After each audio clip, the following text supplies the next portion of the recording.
Hello, everyone, and welcome back to the Cold Hard Truth Podcast. I'm Shrikar Rajendran. I'm Jack Smith. And I'm Anish Gupta. And we are going to cover a lot of topics today. But first, let's start with the NFL. Lamar shows he can win ugly. Yes, indeed. And that should terrify the NFL. You know, we've seen the star that's Lamar Jackson. We've seen the graceful, flowing running, the pinpoint throwing, the explosiveness, the total package, of a great, historic, young player. But that's not the Jackson we saw on Sunday against the 49ers in a rainy day.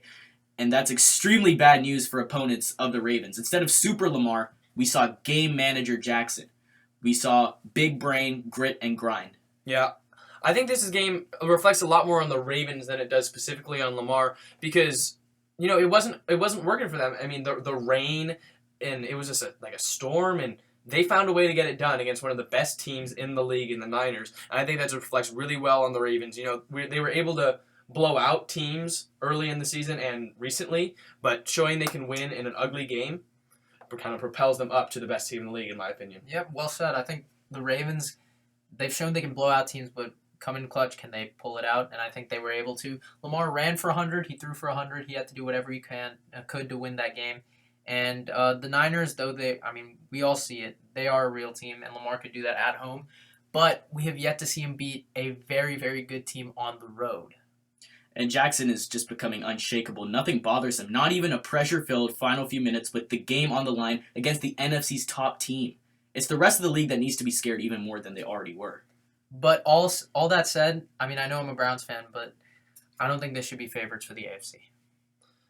What I liked about the last couple of weeks for the Ravens is it shows how well coached they are and the atmosphere around them. You see every time they're coming to a press conference, all the players seem like best friends. Justin Tucker, Mark Ingram, Lamar Jackson, all are talking about how each other are so great. And Justin Tucker comes in and Lamar Jackson calls him the GOAT. It's like that's what the atmosphere should be for an NFL team. And I think John Harbaugh has done really well there. John Harbaugh should win Coach of the Year, and I think he probably took over Shanahan by beating him. I think he took over. But see, the game plan is just like run on Lamar. He's developed Let's run with Ingram first down. Let's have Lamar keep it on second. Let's have him throw to Mark Andrews on third. It became so predictable, but Lamar's just that good. It's because he developed him to be that good, and he's developed that defense. But I don't see him winning the Niners to 17 points. There's not enough. Held the Rams to 6 after what they did to the Cardinals. They absolutely destroyed him with Goff having like 400 yards. Here's the Robert thing. Woods almost hitting 200. The Ravens have developed the secondary. Peters has become an all-pro corner again because they didn't need him to be a number one. They just needed him to shadow with Marlon Humphrey. You really think he's an all-pro corner? He's had a lot of big plays and interceptions, but sometimes that doesn't tell the true story. That doesn't matter. As long as he's able... Those picks help, Okay, but then again, Shanahan completely turned around the 49ers. They were 4-12 last year, and they're 10-2 this year. Like, that's an insane turnaround. Their quarterback just played also, and Jimmy Garoppolo was good before he got to Shanahan, and Shanahan hasn't developed him that much either. Harbaugh has developed Lamar Jackson. How? He has. Jimmy Garoppolo was a great quarterback with Bill Belichick. In fact, Bill Belichick... The only gripe I have with Jimmy Garoppolo is he takes too long to throw. He keeps second-guessing himself. But that's something that can be fixed by Shanahan. Why hasn't he done that? He can fix it. He hasn't fixed it now. John Harbaugh has fixed it. Because Lamar Jackson did have those 2 bad games against Cleveland and Pittsburgh, where he threw 5 picks in those 2 games. Since then, he has had no turnovers. He got exposed against the Chargers in the playoffs, too. That's my point, which brings me back to my main thing about how the Ravens should be favorites in the AFC. Because though they've beaten some amazing teams, like the Niners, Seahawks, Patriots, they've beaten some amazing teams, including the Rams. But playoffs are a whole different story. We haven't seen, and again, the last time we saw Lamar Jackson in the playoffs, because he was 6-1 going into the playoffs last year, and he just got destroyed by the Chargers. He had 30 passing yards going into the fourth quarter of that game. Yeah. And I just don't know how he's going to do in the playoffs this year, because, they did play at home last year as well, and, though they are in the NFL's elite teams, I just don't think they will do well in the playoffs. And you said earlier that you don't think the Ravens are going to win the AFC. Do you think the Pats are just going to steal that? I cannot bet against Tom Brady. I will say that until I'm proven wrong. And as we're talking about the AFC elite, I think it's pretty obvious the Raiders are not one of those teams, especially in the AFC. Going in 6-4, and they've gotten blown out by the Jets and the Chiefs in 2 straight weeks. It's not looking good. Yeah, not that long ago, the Oakland Raiders were being mentioned as a legitimate playoff contender, an idea that would have seemed laughable when the season started. And starting in Week 4, the Raiders went 5-2 over a 7-game stretch and were above 500 10 games into the season for the first time in how many years? And it's the last season in Oakland, and Gruden got the fans fired up, and they're backing up this team, hyping them up, and then they go in and they lose by 31 points to the Jets, and then get embarrassed by the Chiefs. Yep. And all of a sudden, it's like they're the same team they used to be. Yeah, But- looking laughable again. But a team that is ready to join the AFC elite, the Buffalo Bills. I would agree. Josh Allen is looking pretty Yep. good. He's looking pretty good. Tom Brady and the Patriots only have, I think, a 1-game lead Exactly. in the AFC East over the Bills. The Bills are not out of that division crown. Nope. And if, let's say the Patriots are 10-2, the Bills are 9-3, if the Bills win out and they beat the Patriots, they could have the tiebreaker and they could actually take the first seed. And people often talk about how the AFC East is the worst division in the NFL, but I think they've proven this year they're not even close to the worst division in the NFL with 2 number 1 seed contenders. The Jets and Dolphins, who are bad, but they haven't been worse than the Redskins, I don't think the Giants, or the Bengals this year. Pretty funny, the Redskins can still win that trash division. The Yeah, NFC I mean, East. I think it's 6-6, 5-7, 3-9, and 2-10. Yep. But in the that thing division. is, the Buffalo Bills have not beaten good teams either. That's true. But they did show themselves to be pretty good against the Patriots, which they should have won that game if Josh Allen didn't have those turnovers. But he's been doing a lot better. He hasn't had a turnover in, I believe it's like 6 straight games. I mean, he's been on an absolute tear. And coming back to the Raiders, still not making the playoffs shouldn't be viewed as a disappointment. Yep. There's a real chance the Raiders will finish at least 8-8 for just the second time since 2012. Mhm. Given that Oakland was picked by many more people than not to finish last in the AFC West this season, a second place finish behind the Chiefs would be real progress in head coach John Gruden's second season of his second stint with the Especially Raiders. with the Broncos, they have won a couple of games this year, but I don't think they're in a great position going forward. The Chargers might lose Philip Rivers. I actually disagree about Denver because Denver should have won a lot of their games. They lost by a few points. I believe I mentioned it earlier. But, I mean, Denver could very well be 7-5 right now. But I think they do have a decent future going forward with Bradley Chubb coming back. Von Miller is just up in the air, but I do disagree about Denver. But the Chargers are a mess. I think the Broncos have a lot of aging players and some not great contracts, and I don't think Drew Lock is the future for them. And then the Chargers have a little bit of an aging roster too, and they might lose Phillip Rivers, and even if they don't, he's playing pretty poorly. So the And Raiders, note, their backup is Tyrod Taylor, so they might as well Yep. bench Phillip Rivers. Chargers are a mess, but I disagree again with Drew Lock. I think he is the real deal. I mean, he looked great in the clutch against the Chargers. And I mean, that wasn't a PI. He won off a PI. That wasn't PI. That wasn't PI. It's still when they were, but in the fourth quarter when you had to lead them to get that field goal. I mean, that was a great drive led by him, and he did have that drop by Deshaun Hamilton that could have easily been a touchdown on 3rd and 12. But I mean, he did what he could, and he got the win. sounds you know- like you're switching from a Browns fan to a Bronco fan. Is that what the Steelers game did you this weekend? No. This could set up one heck of an interesting first season in Las Vegas for the Raiders. Yeah. The Raiders aren't ready to challenge the Chiefs in the Nope. AFC West just yet, but it's not all that hard to imagine next year's Raiders maybe winning the conference, winning the division. Yeah, but they have a lot of young talent too. I mean, they have Josh Slow down on the Jacobs. conference, but division is not Yeah. out of the question. They have Josh Jacobs. They've got multiple first-round picks, I think, this year too, right? Yep, and they're going to have a lot of young talent to build around. I don't know if Derek Carr is going to suffice for too many more years. He has not looked but good. if they can get a quarterback, I don't know. I think Jordan Love is a good fit for them. Mhm. Maybe in the early second round or late first round if they want to trade up. I think something like that could work great for them. Well, you guys got to watch out because in the NFC and AFC, the last playoff spots are both actually wide open. Even despite the Vikings having a decent lead, you never know in the NFC. And then the AFC, I mean, that last playoff spot, the Steelers have it now, but I mean, they do play Buffalo and then they do play at Baltimore. So that's 2 losses right there, maybe. And they could, who knows, the Cardinals, I mean, they're up and down. You never know because they almost beat the Niners twice. Then they get absolutely destroyed by the Rams. You never know. But Yeah, and this week's matchup between the Saints and the Niners, that's Yep. all for seeding. That's Exactly. going to be a giant game. Yep. And moving on, the Patriots and Tom Brady, they're basically failing each other. If you skip Sunday night matchup between the New England Patriots and Houston Texans and only looked at the box score, you could be fooled into believing that the Texans just got the better of the Patriots. The reality, though, is that the Texans dominated for the better half of Yep. the game. And the Pats just generated several, dignity-saving touchdowns in garbage time. Yeah. I completely disagree with that because while Rex Ryan says that this is the worst Patriots team we've seen in a while, I don't understand. They're 10-2. They're looking great. They've won their games, though they have not beaten the best level of competition. You just need to get into the playoffs. That's all they need. If they can get a home playoff game, even the first seed, I mean, who can't trust Tom Brady at home? That doesn't mean the Patriots won't still find a way to win the Super Bowl because Exactly. Brady's Brady, Belichick is Belichick, and there aren't a lot of high end vehicles like in this race. And their other than the offensive line Ravens. looked great. I mean, they were having problems with it, especially with David Andrews out. They looked great against the Texans. See, but each also- passing week, he has so many weapons at his disposal. Well, I know Antonio Brown and Josh Gordon are gone, but he still has Julian Edelman. He still has James White. It's becoming harder to envision the Pats overcoming Well, in James order White to is capture a seventh inconsistent. trophy. But this is the same thing that happens with the Patriots every year. We begin to doubt them. We're like, are they even the best team in the AFC? And they go in the playoffs and they win the Super Bowl. It's just Very what true. happens every year. You can never bet against Tom Brady and Bill Belichick. Never. Yeah. And moving on, Week 14, a lot of fun-filled games. Let's make our picks, starting off with the Cowboys and Bears on Thursday Night Football.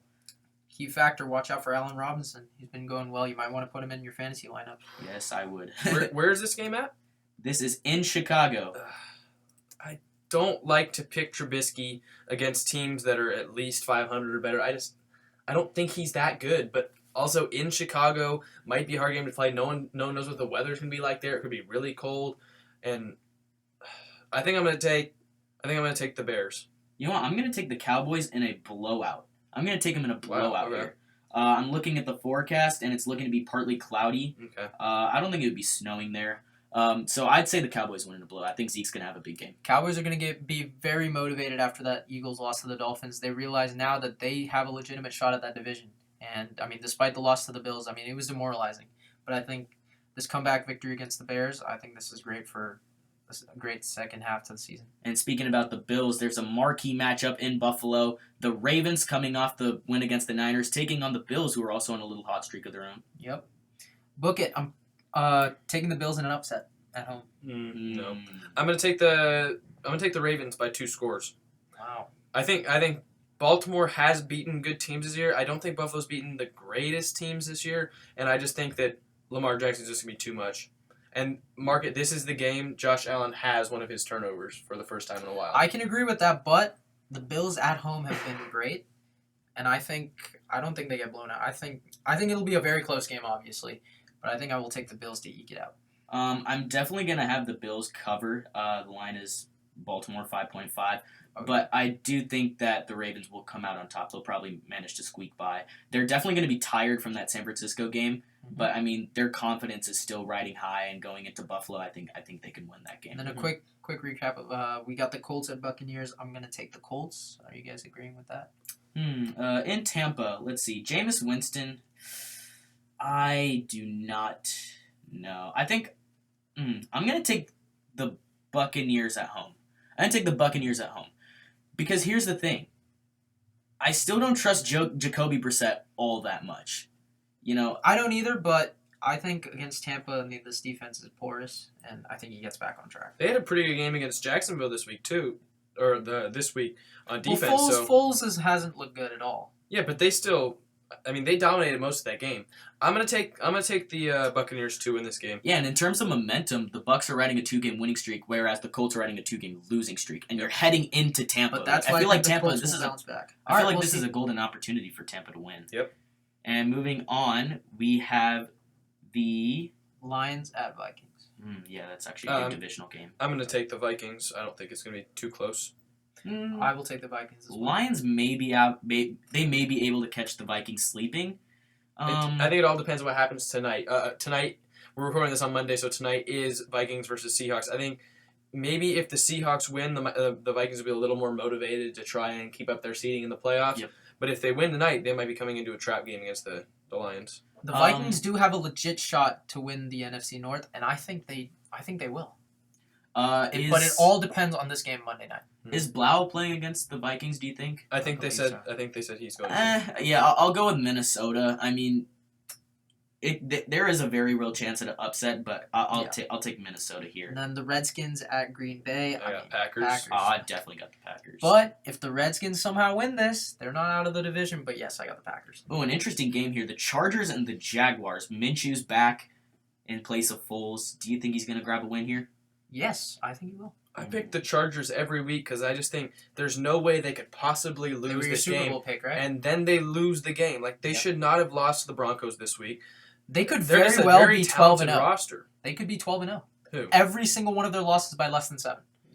Every single one. They could really be 12 and 0. But they've been underperforming so Yep, exactly. much. That's why I'm taking So, Jacksonville. I'm going to take the Jacksonville Jaguars. I'm going to take Jacksonville as And I'm well. going to take Jacksonville by, what do you guess? Less than 7. Yeah. Moving on, the Titans and the Raiders in Oakland. Can gonna the take the Raiders Titans. bounce back? I'm going to take the I'm going Titans. to take the Titans. Titans too. are riding high with Ryan Tannehill. I mean, he is. People are hating on Ryan Tannehill for no reason. I mean, he took the Dolphins to the playoffs that one year. He's been an average to above average quarterback in Miami, and now look what he's doing with the Titans. Well, and look what he's doing to Derrick Henry, too. Yep. When they didn't focus the entire offense on Mariota, now with Tannehill, he can just game manage, and Derrick Henry can feast Exactly. on other teams' defenses. Because the Titans were afraid, we need to get Mariota to run as well. But with this offense, I mean, Tannehill doesn't need to run all the time. And when he does it when he needs to. And that's how he gets some rushing touchdowns in there. So I'm going to take the Titans. All right. I'm probably going to go with the Titans as well. You know, Tannehill just can't fail right now. And then, He's on a nice streak. And then a quick divisional game, Panthers-Falcons. I mean, the Panthers, they threw their season away. I think their season was lost after that loss to Green Bay. Mm-hmm. And I mean, they lost to the Redskins. I mean, at home. I'm actually going to take Atlanta here. I'm going to take Atlanta, too. I'm going to take Atlanta. I think Atlanta's played better recently. Yeah. They did lose last week. They could have beat the Saints. They could have really beat the could Saints. They did lose, but Yeah. I think they've been playing better since Dan Quinn relinquished his defensive play calling. And in one of two marquee matchups, we got the 49ers and the Saints in the Dome. Yep. I'm going to go ahead and take the 49ers here because against pocket passer quarterbacks, that 49er D-line is vicious. Yes, They're they are. vicious. But despite that, I'm taking Drew Brees. Oh. I trust him. He's a great quarterback. Nope. Despite them not looking good, I mean, well, let's face it. They need to get Alvin Kamara the ball way more than they should. I mean, he's getting less than 15 touches a game. He's your star running back. You need to get him involved. I mean, they haven't looked good offensively, but I think this is where Kamara bounces back, despite going up against the stout 49ers team, and I think the Saints get it done at home. I think Michael Thomas might have a field day with the DBs of the 49ers, but I just don't know if Drew Brees Against is going to Sherman? have enough time. Against Richard Sherman.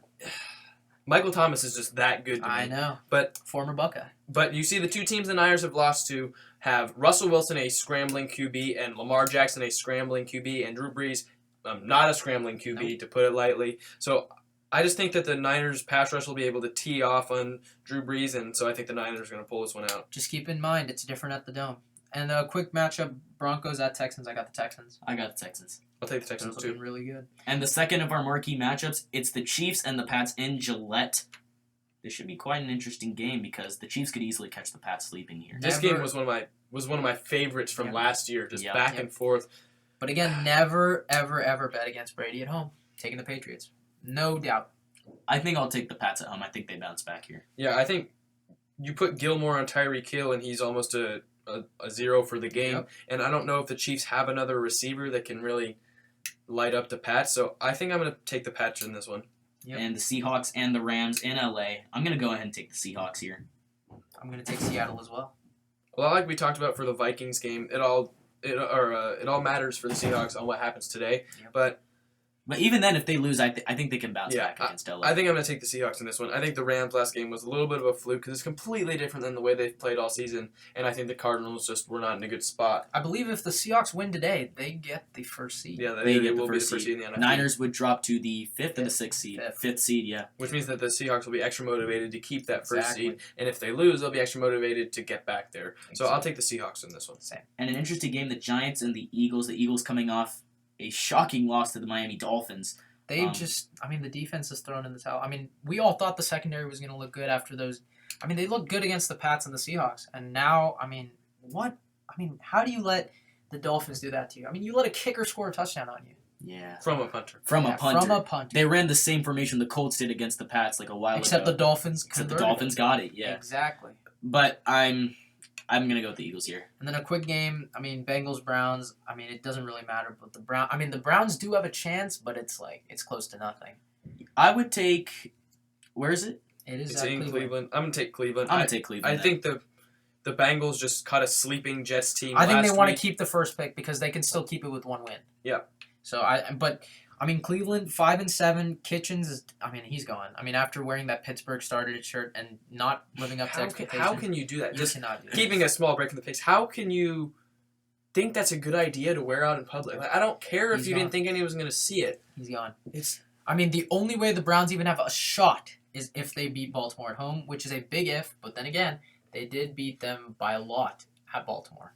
And moving on to college football, Week 14 had a lot of action. Let's go over some winners and some losers. One loser for sure. Michigan lost to Ohio State for the 8th consecutive time. Yes, sir. And the alternate takeaway is Jim Harbaugh has to answer the same old questions every year. Yes, the Wolverines showed rapid progress after an unimpressive 5-2 start. Yes, a 9-win regular season still means the program has a relatively high floor. And yes, the roster has plenty of talent and the incoming recruiting class is strong. But nobody inside the Michigan facilities will be satisfied the with any overall of that. gap between these two teams is just far too big. and it's also, growing. Exactly. And Ohio State, every day they prepare, in their minds, they think about this game. For 364 days, the winning team gets bragging rights. This is the biggest rivalry in all of college football. And to win this game is such a huge thing for them. Biggest rivalry in Yes. all of college football? It's called the game for a reason. Debatable. I've been Probably for saying another this episode. for about 2.5 years. I think Jim Harbaugh needs to be fired at Michigan. I know he's had some good years, but then again, every year he's had has been disappointing. I think he should go to Cleveland in the pros.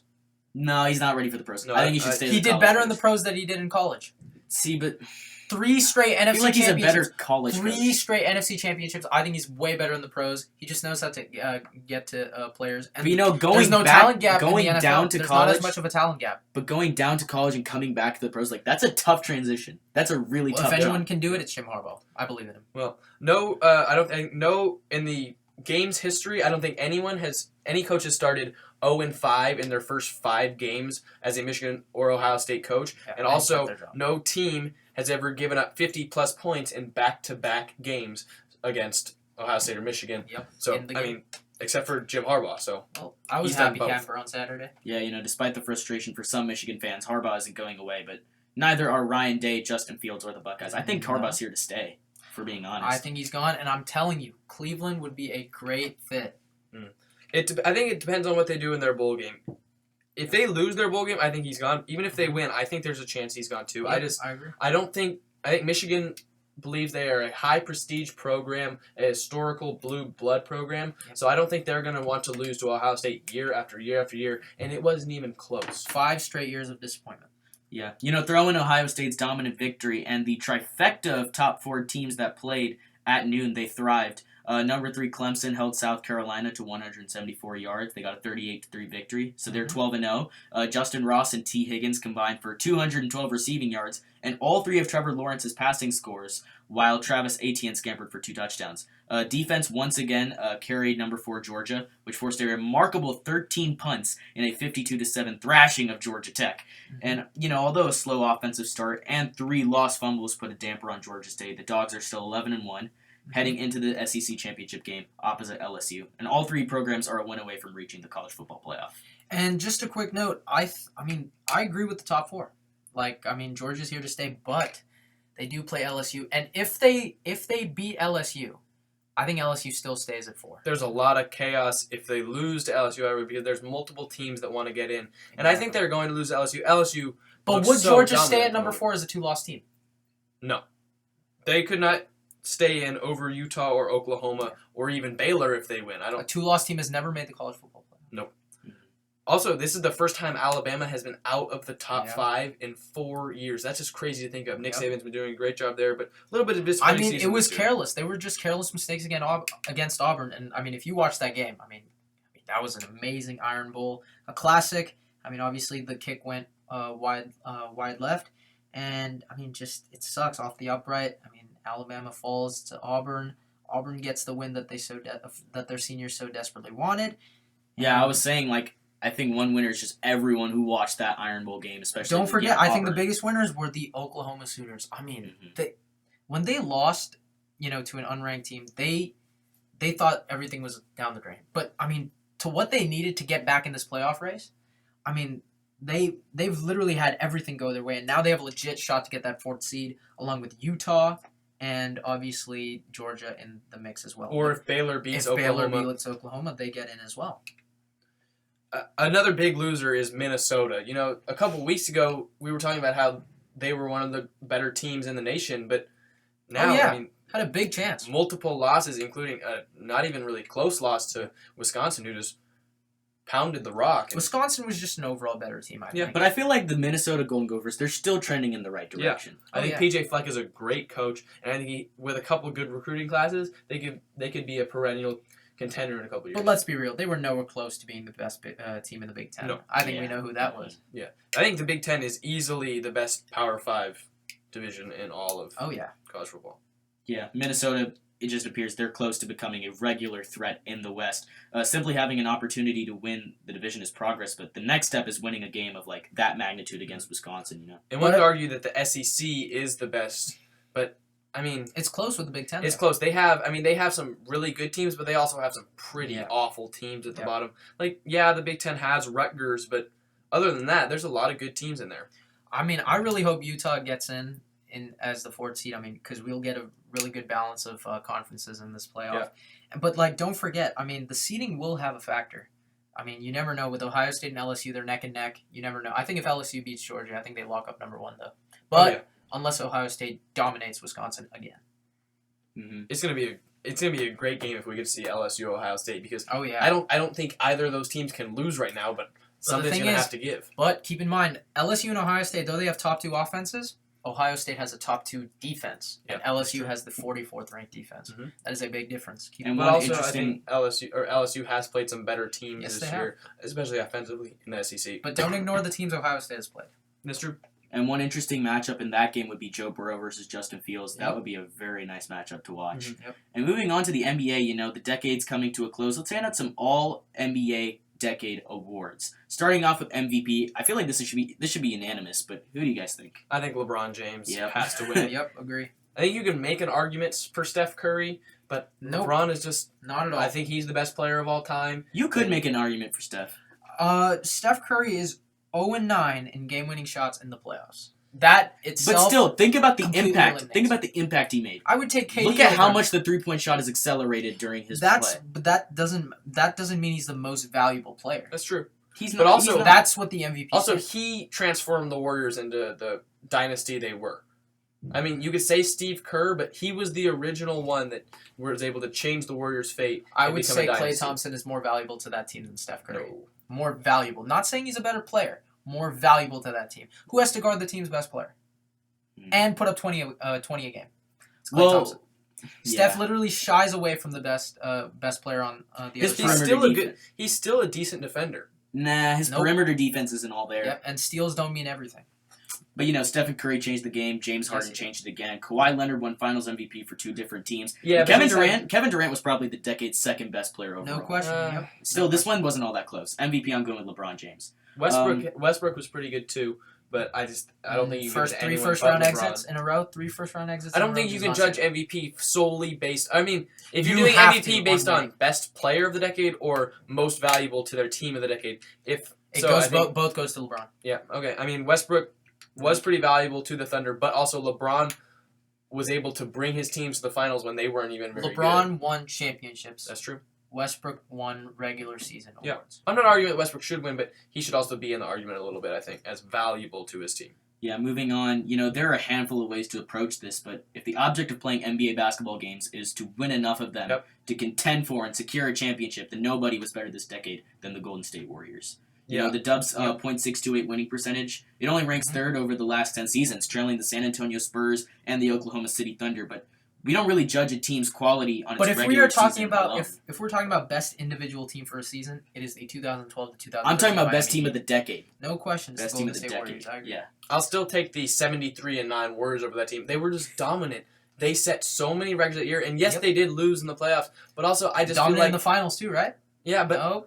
I feel like think so. things just didn't go their way in that finals, and they were still easily the best regular season team of all time, and I would say the best team of all time. I think aside from judging quarterbacks in the NFL, the NBA judges winning so much. I mean, whenever someone tries to argue that LeBron is the best player of all time, people just say, "Oh, 3-6, 3-6."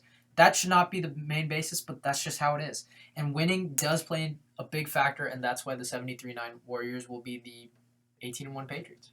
And this decade, what do you guys think was the Warriors' best season? Because they did go 73-9, but they lost the championship that year. So what do you guys think was 2016, 2017, where they just cruised through the playoffs and lost one game to the Cavs with Kevin Durant there. I mean, it was just over once he came there. It was just a psychological defeat for everyone else. I'm still going to take the 73-9 season. It's just so historic. So many records broken. The team looked unbeatable throughout the first half of the season. They didn't look unbeatable in the finals. Exactly. Yeah, but I don't think you can discount what they did. Rings mean everything in sports. It just does. Rings mean everything. Well, there's a reason why we don't look at Dan Marino as a top 3 quarterback in the NFL, and there's a reason why Eli Manning will get into the Hall of Fame. There's a reason why people still diminish LeBron for being 3 and 6. I mean, it's just so many things that go into that. And there's a reason why people think Bill Russell is better than Wilt because of his 11 championships versus Wilt's 2. See, the fact that we're trying to figure out which of the Warriors' ridiculous seasons would count as the best in the decade, that just tells us what we need to know. Yep. Like, behind Stephen Curry's revolutionary shooting, defense that started trends, they downsized, they started stretching, and, it was a collection of raw talent, like, never before seen, and it's probably not going to be duplicated. Nope. The Warriors were the team of the decade, however you And slice in it. these playoffs, they involved a lot of playoff series. I think we can all agree the best playoff series was the Cavs-Warriors in 2016. 2016, that for was sure. a good one. Yep. Yeah, just My one, Cavaliers came back down 3-1. Just in that one of the 7 contests in the 2016 finals was decided by fewer than 11 points. So it's not as though the series wins the award on the basis of consistently competitive games, but when you consider all the factors that went into and a lot of legendary moments, including LeBron's When you block consider- and Kyrie Irving's step back 3. Yeah, and it's Steph like when you're Curry. also weighing the fallout, it's hard to find a playoff series that meant more. And I think the best game, again, in that series, Game 7. For starters, That was a good game. we're dealing with the 73-9 Warriors here. They blitzed the league all year, Yep. amassing the most wins we've ever seen in a season. Stephen Curry drilled a record 402 three-point shots, crushing the record for makes he set the season before Yep. by 116 more trays. And I mean, the Cavs team that went in, I mean, they were a 57-win team, snuck by getting the first seed. I mean, they were quietly, winning through the playoffs because no one really cared. People thought it was the least. But, I mean, they did what they did. And LeBron, I mean, I think that championship is equal to all 3 of the Warriors, just psychologically. I mean, that was so big for the city of Cleveland and for Cleveland fans everywhere. Despite such a dominant campaign, Golden State fell behind 3-1 against the Thunder in the Western Conference Finals, Yep. only to surge back in advance. Klay Thompson's Game 6 performance, which Yeah. he probably staved off elimination against OKC, that'll get more coverage in a bit. That's in our best game. But again, that team, the one that obliterated the league for 6 months, and they got incredibly fortunate against Oklahoma City, seemed to have it all. Skill, luck, and everything in between. But again, I mean, they fell in the finals. That's what matters. Yeah. Starting for best game of the decade, in 2015, the Clippers and Spurs had a Game 7, which included 31 lead changes, 16 ties, the last of which was 109 to 109. But the With magnitude under of the 10 game seconds to wasn't play. as big as, again, But it was still Game 7 an in the finals. incredible basketball Nothing game. beats Game 7 in the finals, or even you could I'm even actually, even go Game 6. I'm Of going the, Game 6 of Western Conference Finals, where Klay Thompson went I'm gonna off. go Game 6 of the, I believe, 2013 finals, where LeBron James misses the shot and Ray Allen hits it to tie. Yep. That's a good contender, but no question, Game 7, 2016 finals. With 41 points on a playoff record, 11 made threes in Game 6 of the 2016 Western Conference Finals. Klay Thompson changed everything about the second half of the decade. Just because that changed the series, did it change the whole landscape of the NBA, or did it change? I mean, did the win the Cavs had against the Warriors caused the Warriors to get KD? Golden State eliminated Durant's Thunder, and who's to say that what might have happened that offseason if OKC had reached the finals, perhaps even beating LeBron James's Cavs? Would Durant have left the Thunder? Would the Warriors have ever gotten the chance to build the most super of super teams and win 2 more rings with KD? Drilling 11 threes in a playoff game against a defense that, they just shut down virtually every great offense. But when you consider what, Thompson did in that game and what he ultimately prevented and allowed, you can understand why I have it as the best game of the decade. That game was probably the most influential game. That's for what the I'm saying. entire NBA, On yeah. Kevin Durant, but no, the most influential game. But if Kevin was- Durant did not leave, the Golden State Warriors maybe wouldn't have had that dominance that they did. And also, But if they if had never the signed Cavs hadn't beaten the Warriors, Kevin Durant wouldn't have gone there. He wouldn't have gone to a champion team. But that doesn't He might start have. without He without KD losing to the Warriors. Yep. It wasn't as good of a game as... I mean, this game had so many implications for fans everywhere. The win for Cleveland after 52 years, a 52-year drought in all sports, for them to finally win a championship and erase this whole stretch of But how bad many- luck. What'd they do after that? It does not matter. They went to the finals back, but it doesn't matter. To lose For to them, the Warriors with Kevin Durant. But that's my point. They haven't done anything since. That championship was so magical for that city. After losing 2 straight AFC championships in 86 and 87, and then again losing in the World Series with the Cleveland Indians. I mean, it's just been terrible. Cleveland has gone through so much. See, And but for them to win But that, I don't think amazing. it was very influential because it didn't do a whole lot to the Cavs after. Yeah. If you look at the Warriors, they went and signed KD. They were dominant, but now look at the problems they're having with salary and injuries, and they went all in. And all of those games all in in the for that playoffs, championship. they play- and they got it. they play Game see, 7s argue all with the me if time. you want on this, but see, if the Warriors don't beat the Thunder in that series, KD wouldn't join the Warriors. Mhm. He wouldn't The join the Warriors. Cavs didn't beat the He Warriors. might have KD stayed with the would've. Thunder. And KD think might about have- what the Thunder would have done. KD could have gone to another team if the Cavs KD had wouldn't have lost. Think left about if what they that had would have been done in for the league. finals. But that if KD went to another team, it would have restored balance. But, I mean, think about it. The Warriors, they signed KD, they're dominant, but that just means they play in so many playoff series back to back to back, and that's why they're having all these injuries and problems, is because their teams are so fatigued because the Western Conference This is shouldn't be an so argument because brutal. it's asking for the best game. What was the best game you've ever watched? Mine was definitely the 2016 Finals, Game 7. That had so much more depth to it than a Game 6 in a Western Conference Finals, which Durant still could have won. Game 7, he still could have won it.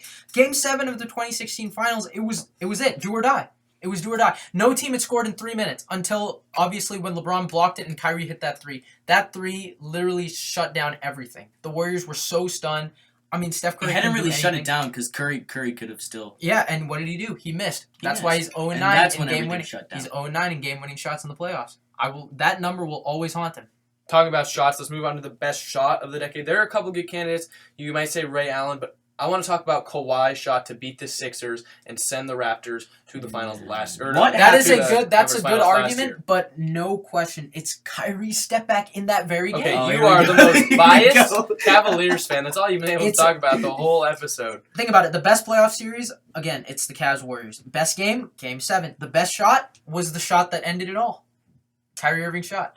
Or you could make a case that it was Ray Allen's in Game 6. I'm fine with that. Like so many other huge moments from the decade, Allen's shot gets this award because of its impact on the league as a whole. Like it literally prevents the Spurs from winning a title, and then also it's just it tarnishes LeBron's legacy if he misses that. Yeah. If he misses that shot, think about what happens to I get LeBron. that. That's why I said Ray Allen's shot. I'm fine with giving the award to that. But you can't deny Kyrie's step back. You cannot. Tell me how many times you've seen a shot like Kawhi's, though, to win a game, to win a series that bounces around 4 There's times. See, never that's been not a- on a bigger there's- stage than Exactly. the finals. There's never been a Game 7. Toronto's buzzer never beater until had that big of a stage. And you're talking about how much it meant for the Cavaliers to win that game. Toronto it meant has had just that stage. as much. Toronto has had that stage. Yeah, They but- made it to the They made it second to round. they made it to the conference They made it finals. to as conference well. finals. Yeah, Before, with DeRozan and Lowry. That game gave a feeling like they could win the entire thing. No, No, that because could be they in the top went 5. into the Bucks series as underdogs. They came into the Yeah. Warriors season or the series as underdogs. Yeah, But I So think it didn't in really Toronto, do much. I think in Toronto they had that gut feeling that they were the best team,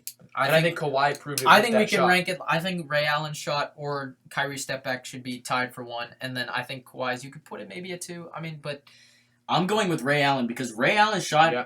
I- Hot take here, but I think it's one of the greatest shots in NBA history. oh yeah, no question. But again, didn't LeBron still have to put up great stats in overtime to send it to Game 7? And then again, Well, didn't what they have to happens win? if Ray Allen doesn't Yeah, make no that question, three? no question. But they still had to win the game after Kyrie's shot. What was there after? They just had to stop Steph Curry once, and that's what Kevin Love did. And I mean, the game was pretty much over after that. But if we're going off impact on the league, I'm going with Ray Allen. Yep. And if you talk about, we're obviously What talking impact did Ray Allen's shot have on the league? LeBron winning That's on his second legacy. championship. That's one legacy. I think Kyrie's had. Would a you big- still consider LeBron better than Michael Jordan if Ray Allen doesn't hit that shot? if he? Well, let's go. He did, right? And we consider LeBron to be the greatest player What of all time. championship If he was- doesn't make that shot, the Spurs win the championship. That's crazy, but guess what? Which championship was more valuable? The one against the Warriors, 73-9 team, or the one against the Spurs? What if he Definitely never? What the if he Warriors. And never also, went here's the back to thing. the Cavs? And here's the thing, too. That's the thing. You can talk about all that, but which championship in the end was more valuable? I'm saying, out of those two. if It was the if Ray Cavs Allen one. doesn't make that shot and they lose that series, what if he just doesn't go to the Cavs because he has to We win can that make- one for Because the he can- has to win one in Miami. We can make what ifs all we want, but here are the facts. LeBron has 3 championships: one against the Thunder, one against the Spurs, and one against the Warriors. Which one of those 3 is the most valuable? It's no question the Cavs against the Warriors. But it That could is have why. been the Spurs because if you think about it, if he loses, he hasn't won a championship in Miami. Again, yet. there's a And what if. I don't He think lost he would to Dirk. leave. He lost. Yeah. he- There's and a what then- if, And then he would have lost to He Kawhi would, and the Spurs yeah, he and would have Duncan. lost to Kawhi. So I don't think he would have left for Cleveland without winning one in Miami. So Again, that there- would be the most These influential. are all shot. these are all what ifs. I'm just saying. That's I'm what just this is saying, based That's on. what this is based it on. We're shouldn't be based on impact. It should not be based on what ifs because these are the facts. He won both of those. He won the one against the Spurs and he won the one against the Warriors. LeBron didn't hit that shot. Kyrie Irving did. But LeBron Ray won Allen the championship. Yeah, exactly. Ray Allen did as well. So he didn't hit those two shots. But which championship was more valuable? It was the Cavs against the Warriors, and that's why I think Kyrie's step back is the best shot. But Ray Allen's is definitely a close second. And we're talking about playoff shots, but I think if you look in the regular season, one of the best shots I've ever seen was Steph Curry's dagger against Oklahoma City Oh, yeah. in that game Oh, where for he sure. just went off and secured it. And I think that secured him the MVP that season unanimously. Yeah. Because that was just an insane shot. Regular season, sure. But again, in the NBA, playoffs matter. Yep. And moving on to the coach of the decade, I'm gonna go with Greg Popovich here. I'm going to say Steve Kerr. It's tough because look what he's doing now. Like he lost what? His star player. Like he's not able to even get them some wins. I mean, Greg Popovich has been doing this with bad Spurs teams like ever since Duncan left. I mean, these Spurs teams, yeah, they have some players, but they're not overall talented. Other than Eric Spoelstra and Rick Carlisle, Greg Popovich has stuck with the Spurs. And he's stuck to his own playing style. And it's worked. It's Yep. worked over how many years has he been there? I mean, 20 and I mean Exactly. They're And riding such a long playoff streak. I mean, the Spurs have just been consistently good, and even though the decade he's didn't- consistent. and they did win a championship this decade. They did. So it's not like we were bringing up past stuff here. He did win one. He went to 2 finals. I think Greg Popovich deserves. He this. helped make Tim Duncan, Tony Parker, Manu Ginobili. Yep. List goes on into stars. Kawhi as well. Kawhi as well. But I don't think you can discount what Steve Kerr has done. Steve Kerr's had. But yeah, he had the word- talent. He had talent. He had talent. He had What a is lot he of doing talent, now but He without has any so talent? much talent. But he's also a great coach, and he turned the team great into coach a that is- dynasty. A great coach that is 4-17 right now without so-called great talent. He Greg can't Popovich win is unless doing he has it. talent. Yeah, exactly. This is 1 year, though, is what I'm saying. And he had a lackluster Popovich- bench for a lot of the time when they had He KD. He also had a he very came good to the bench with Warriors. Andre Iguodala. He came to the Warriors with the foundation built, the Exactly. foundation that Mark Jackson built. Yep. Andre Iguodala, he moved Andre Iguodala to the bench. He had Steph Curry, Klay Thompson. He still had the Exactly. core pieces Yeah, there. but he And built Mark a Jackson literally famously stated that Klay Thompson and Steph Curry would be the best shooting duo of all time. People laughed at his face, and Steve Kerr comes in, and he may he have developed perfected it. He may have developed it, but who was the original? He piece put them in a place to win, judging off of their Who was strengths. the original guy And you're behind it, though? are you judging Popovich off his consistency and record? I'm also judging him off championships. Who has more? Steve Kerr this decade. I'm still going with That Greg was Popovich because of his consistent dominance, No, and he has 5 over the course of the century, but also he did have that We're one. talking about the decade. But his championship was also amazing, despite completely dominating the Heat, and that series forced LeBron to move out. It really did. Moving on, the trade of the decade. I'm gonna go with James Harden getting traded to the Rockets. I think so too. That's a good trade. Also, you might be able to talk about the Kawhi Leonard and Danny Green to the Raptors being able to win a championship this year. Yep. But I just think with only having him for 1 year as opposed to Harden being on the Rockets for quite a long time now, I'm going to take the Harden. But a one, too. dark horse one again. There's some Cavalier bias here, but Kevin Love to the Cavs. I think that was a Nope. a dark horse trade because Nope. that allowed them to win that. How many championship. MVPs A has dark he won? horse for sure, but it wasn't the. It wasn't You the could make most a case for it, but impactful. yes, I don't think it was the I biggest don't one. But know if just it's keep top that in the five. I think if conversation. you delve into Yeah. it, I don't think it's the top I think it's 5 top trade of the 5. decade. Just keep in mind. I mean, they didn't need Andrew Wiggins. They needed a center. He they wasn't needed a even big the- man.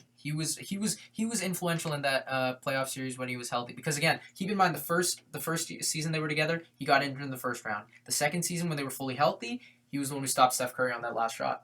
Yeah, considering what the Thunder could have been and what Yeah. Harden became, I don't think it's hard to find a trade that mattered more this I can see decade. that, yes. But just keep in mind Kevin Love's trade. But yeah, James Harden should be number 1. I think what he's done for that Rockets organization has been amazing. And moving on to the signing of the decade, this one shouldn't be all too hard. I'm going with LeBron in the decision. It got its own TV special. Come Yeah. on.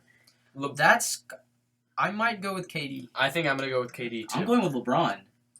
Think about what that move meant for super teams. Yeah. That move influenced KD's decision. Yeah. I get that, but KD's transformed the entire league in terms of straight away. LeBron's had it took a little bit more time to impact it because again, it did take him another year to win a championship.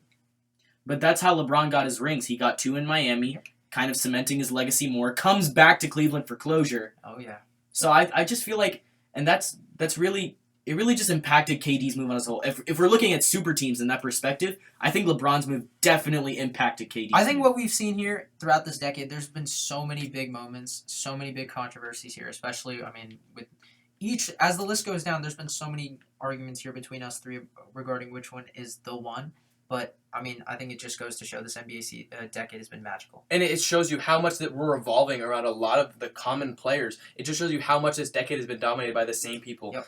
LeBron, Steph, KD, it's a lot of the same people, the Warriors, the Cavs, and the Spurs. Yep. It just shows you how much this decade has been dominated by a couple of teams. Exactly. And we see this throughout all sports even. The CFP Yeah, with but- Alabama, the NFL with the Patriots. We see this everywhere. And obviously, it's a little bit less entertaining, so I'm hoping this next upcoming decade, especially for sports in general, we see a little bit more variety or new teams at least to dominate the league. Kawhi did bring a new balance to the NBA. Mm-hmm. Well, that's all the time we have for today. We thank you guys for tuning in, listening to us argue over all of this stuff. Thank you guys for tuning in again. This is the Cold Hard Truth podcast. Goodbye. Goodbye. We're sorry for Anish talking about the Cavaliers so much. See ya. See ya.